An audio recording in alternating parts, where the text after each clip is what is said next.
ISAs,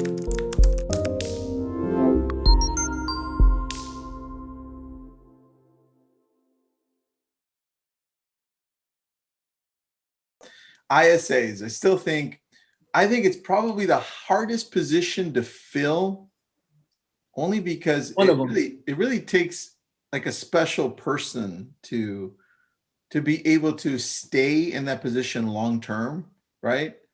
And and they and they have to also be able to connect with the people they're calling.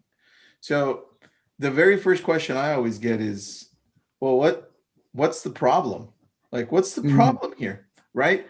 What do you see as the problem first to be able to hire an ISA? And what's your answer to that? Well, everyone has a different problem. And I think it's important to define what that problem is. So for me, it was like I was working with a lot of people.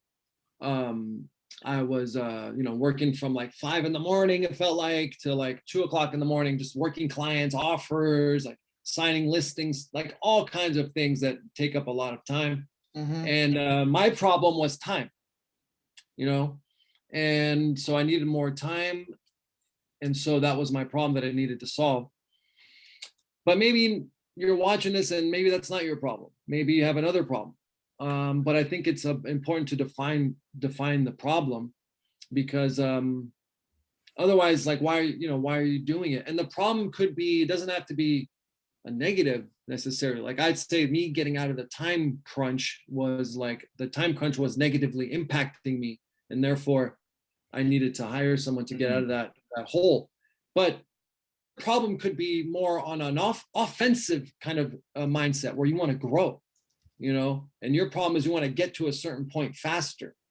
And that's a problem that you want to solve. And so, then you just need to define your problem so that you know the right person to hire. And simply, like, speaking with regards to an exercise that a person can do is just by keeping track of your activities. Mm-hmm. And I found this out later. This is out of the book. And so what you can do is just keep track of your activities. So every hour or two, take a notepad or use your phone and write out all of your activities. Simply just write out everything that you do. So it takes a little bit of time to like sit there, recall all of my specific activities, write them out. And then before you know it, not long, I mean, maybe by even after a day, I'd recommend doing it for a week if you can be disciplined enough. And then you can look and you'll see that you're wasting a lot of time. Like I'll tell you now, it's very hard to be efficient with time. I don't care who it is. And nobody has it really figured out, but you can try to get better. And so to get better is by looking at the flaws that may be occurring in your business, in your day, what you're focusing on, and things like that. So write those things out, every task that you do, every hour. And then before you know it, you have a long list.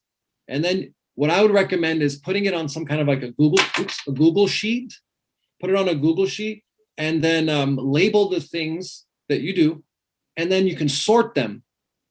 And so you sort them based on the things that you don't really want to be doing, that you shouldn't be doing, that you're wasting your time on. You sort them by the things that you don't enjoy doing. Okay. And then the things that you really shouldn't be doing. And then you also sort the things that you want to do, that you should be doing, like the dollar producing activities that we talk about all the time.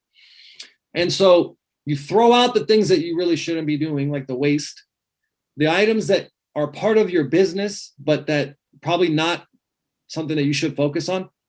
Put that to one side. That becomes your job description, is the foundation of your job description for your first hire.